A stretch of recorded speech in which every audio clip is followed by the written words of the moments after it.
गांव एक ऐसी जगह है जहां जीवन सरल और शांति से भरा होता है। यहाँ लोग एक दूसरे को अच्छे से जानते हैं और आपस में मदद करते हैं।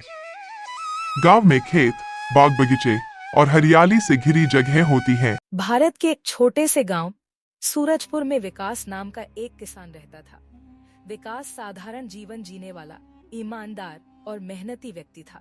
उसके पास खेती के लिए सिर्फ एक छोटा सा टुकड़ा जमीन था। वह सुबह से शाम तक खेतों में मेहनत करता और यही उसकी दिनचर्या थी। लेकिन एक बड़ी समस्या थी। उसकी मेहनत के बावजूद फसल कभी अच्छी नहीं होती।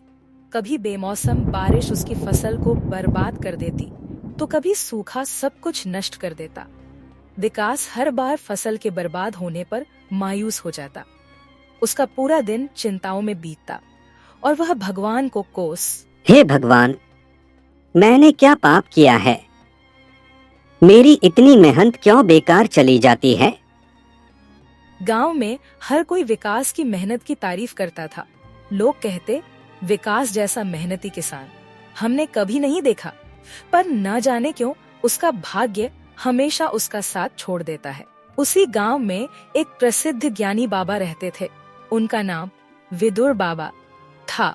वह आध्यात्मिक ज्ञान और जीवन की समस्याओं के समाधान के लिए गांव वालों के बीच जाने जाते थे।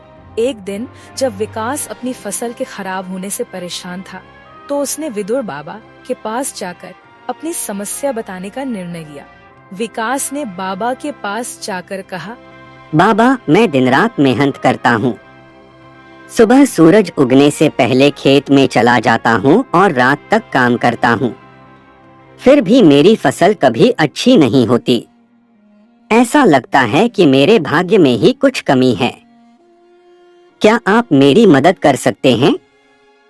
विदुर बाबा ने मुस्कुराते हुए कहा, विकास, तुम्हारी समस्या का हल तुम्हारे भीतर ही छिपा है, लेकिन उसे समझने के लिए तुम्हें धैर्य और विश्वास की जरूरत है। कल सुबह सूरज उगने से पहले पहाड़ी पर जाओ, वहां तुम्हें तुम्हारे सवालों का जवाब मिलेगा। विकास ने बाबा की बात मान ली। अगली सुबह अंधेरा रहते ही वह पहाड़ी की ओर निकल पड़ा। जैसे जैसे सूरज उगने लगा, चारों ओर का वातावरण सुनहरे प्रकाश से भर गया। पहाड़ी की चोटी पर पहुंचते ही विकास ने देखा कि वहां एक बूढ़ा आदमी बैठा था। वह मिट्टी के ढेर पर कुछ लिख रहा था। विकास हैरान होकर उनके पास गया और पूछा, बाबा, आप कौन हैं? और यहाँ क्या लिख रहे हैं? बूढ़े आदमी ने बिना रुके जवाब दिया, मैं भाग्य लिखने वाला हूँ। मैं हर इंसान के जीवन का भाग्य लिखता हूँ। तुम्हारा भी भाग्य मैंने लिखा है। विकास यह सुनकर दंग रह गया। उसने तुरंत कहा, तो क्या आप मेरा भाग्य भी बदल सकते हैं? मेरी इतनी मेहनत के बावजूद मुझे सफलता क्यों नहीं मिलती? बूढ़े आदमी ने गहरी नजर से विकास की ओर देखा और कहा, तो हमारा भाग्य पहले से लिखा गया है, लेकिन एक बात हमेशा याद रखना, भाग्य स्थिर नहीं होता। जो इंसान मेहनत करता है और धैर्य रखता है, उसका भाग्य भी बदल सकता है। विकास ने पूछा, लेकिन बाबा, मैं तो हमेशा मेहनत करता हूँ, फिर भी मुझे सफलता क्यों नहीं मिलती? बूढ़े आदमी ने उत्तर दिया, कभी कभी तुम्हारी मेहनत का फल तुरंत नहीं मिलता।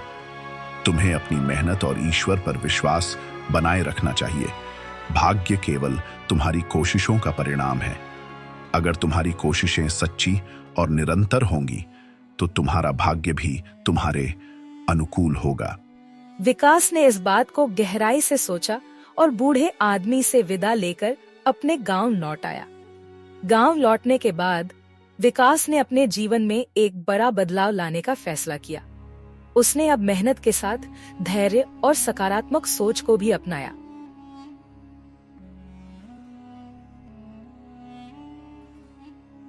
आज सुबह वह जल्दी उठकर अपने खेतों में काम करता और अपने फसल को बेहतर बनाने के नए नए तरीके ढूंढता। विकास ने अपने खेत की मिट्टी की गुणवत्ता पर ध्यान देना शुरू किया।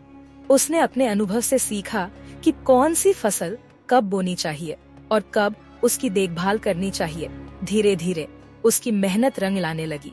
पहली बार उसकी फसल अच्छी हुई और उसे उचित मूल्य भी मिला। विकास की सफलता देखकर गांव के लोग हैरान रह गए। अब वे उसकी और भी तारीफ करने लगे।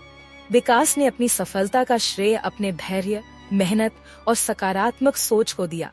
उसने लोगों को बताया कि केवल भाग्य पर निर्भर रहना सही नहीं है। मेहनत और सही दिशा में प्रयास ही भाग्य को बदल सकते हैं। विकास की यह कहानी पूरे गांव में फैल गई। लोग उससे प्रेरणा लेने लगे और अपने अपने कार्यों में लगन और मेहनत के साथ जुट गए।